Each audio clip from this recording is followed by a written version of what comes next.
Oi, Suelen, vamos resolver aqui a sua questão, tá? Ela fala assim: um bloco que tem peso de 80 newtons está suspenso por uma corda cuja extremidade é fixa ao teto de um elevador. As assertativas abaixo descrevem possíveis movimentos para o elevador. Considerando as situações nas quais a força de tração na corda é menor do que o peso do bloco e analisando as assertativas, assinale a alternativa correta, tá? Aqui tem as situações que nem o enunciado falou, e aqui eu fiz um esqueminha simplificado de como seria o elevador, e no caso ele fala aqui que é um bloco que tem peso de 80 newtons, então vou colocar aqui o peso dele de 80 newtons, que tem sentido para baixo porque é o sentido da gravidade, tá? Além do peso do bloco, que nem ele falou, também tem a tração, que vai estar para cima porque a corda vai estar conectada aqui ao elevador, tá? Aí o que acontece? Quando a gente tem um movimento uniformemente variado, a gente quer dizer que a gente tem uma aceleração. Se existe uma aceleração, existe uma força resultante, tá?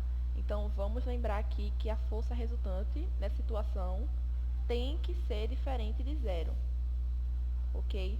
Para poder ou a tração ser maior que o peso ou o peso ser maior que a tração. No caso, ele quer que a tração seja menor que o peso, ou seja, o peso tem que ser maior que a tração. Se isso ocorrer, a força resultante vai ser diferente de zero. E o elevador ele vai ter uma aceleração, seja subindo ou descendo, a gente vai descobrir isso ainda. E não pode, então, o movimento ser uniforme, não pode ter velocidade constante. Se eu disser que o elevador tem velocidade constante, eu vou ter força resultante igual a zero. E como eu falei, a gente não pode ter isso, tá bom? Então aqui a gente já pode excluir a assertativa 3, que diz que tem velocidade constante, e a 4, que também diz que tem velocidade constante. Tá? Eu já poderei excluir aqui, ó, letra C e letra E. Tá bom? Aí vamos analisar como é que vai ocorrer, o que é necessário para que a tração seja menor que o peso. Vou colocar aqui, ó, tração menor que o peso. O que acontece? Quando o elevador se movimentar, seja para cima ou para baixo, vai haver uma aceleração, certo? Para ele iniciar um movimento, ou seja, ele começar a acelerar, porque se ele está parado inicialmente e ele vai começar a se movimentar, ele tem que ter um movimento acelerado, certo?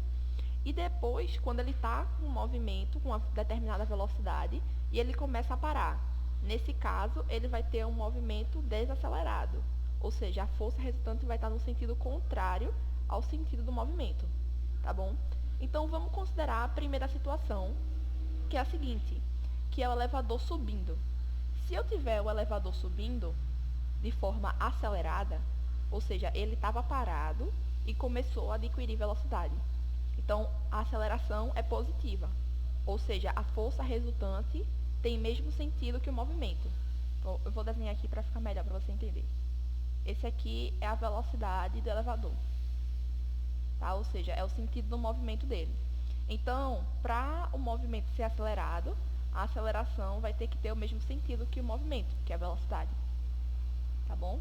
Então, se a aceleração está para cima, a força resultante também tem que estar para cima. Se a força resultante está para cima, então a gente sabe que a força resultante vai ser calculada através da subtração dessas duas forças, tá? Eu só tenho essas duas forças atuando no corpo. Então, a força resultante, para ter sentido para cima, o maior vetor vai ter que ser a tração. Concorda comigo? Porque eu tenho aqui vetores de sentidos contrários. A gente pega e subtrai eles. Vai ser tração menos peso.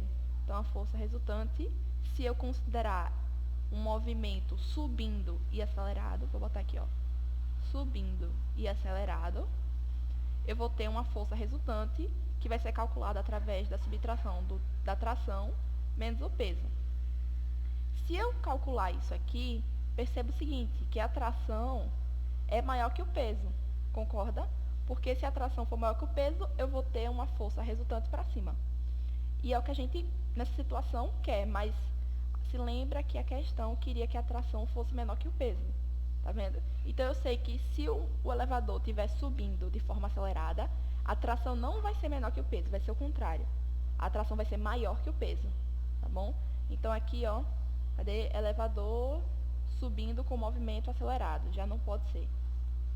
Tá? Então, eu já posso excluir D e B. Com isso, a gente já poderia marcar a letra A, que seria o gabarito.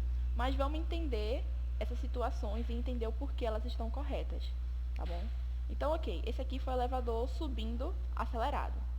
Tá? Então, vamos ver esse aqui, ó. Movimento do elevador subindo desacelerado.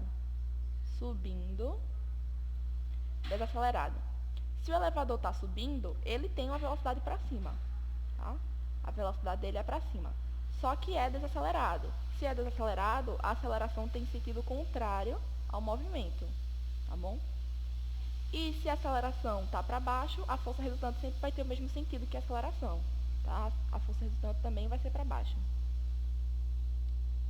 Aí, ok. Como é que a gente vai calcular essa força resultante sabendo que ela é para baixo? Força resultante é igual à subtração desses dois vetores. Para a força resultante ser para baixo, o peso vai ter que ser maior que a tração. Porque, novamente, sempre vai ter a subtração desses dois vetores aqui para calcular a força resultante. E para ficar uma força resultante para baixo, 80 vai ter que ser maior que T. Então, a força resultante vai ser 80 menos T. Tá vendo? Que é justamente o que a questão pede, ó, que o peso, que é 80, seja maior que a tração. Tá? Então, sim, verdadeiro. Se o elevador subir de forma desacelerada, o peso vai ser maior que a tração, ou a tração vai ser menor que o peso. Tá? E a segunda situação aqui, elevador descendo com movimento acelerado. Descendo com movimento acelerado. Se o elevador está descendo, a velocidade dele é para baixo, né? O movimento dele está com sentido para baixo. Se é acelerado, a aceleração vai ter o mesmo sentido que a velocidade. Então, aceleração também para baixo. E se a aceleração está para baixo, a força resultante também tem que ter esse mesmo sentido, ou seja, para baixo. Tá? Então, vamos calcular agora a força resultante. Eu sei que a força resultante tem que dar um resultado para baixo, ou seja, tem que estar com sentido para baixo. Para isso ocorrer, os 80 newtons, que é o peso, vai ter que ser maior que a tração. Concorda comigo? Porque, como eu disse, o vetor resultante tem que ser para baixo. Então, 80 tem que ser maior que a tração. Então, 80 menos a tração é que a gente calcula a força resultante. Então, olha, percebe aqui que o peso é maior que a tração, que nem a questão pedia. Tá vendo? Então, novamente, se o elevador descer com movimento acelerado, vai cumprir o requisito dele da tração ser menor que o peso. Tá? E é isso. Assim a gente consegue analisar todas as alternativas e resolver a questão. Tá bom? Espero ter ajudado e bons estudos.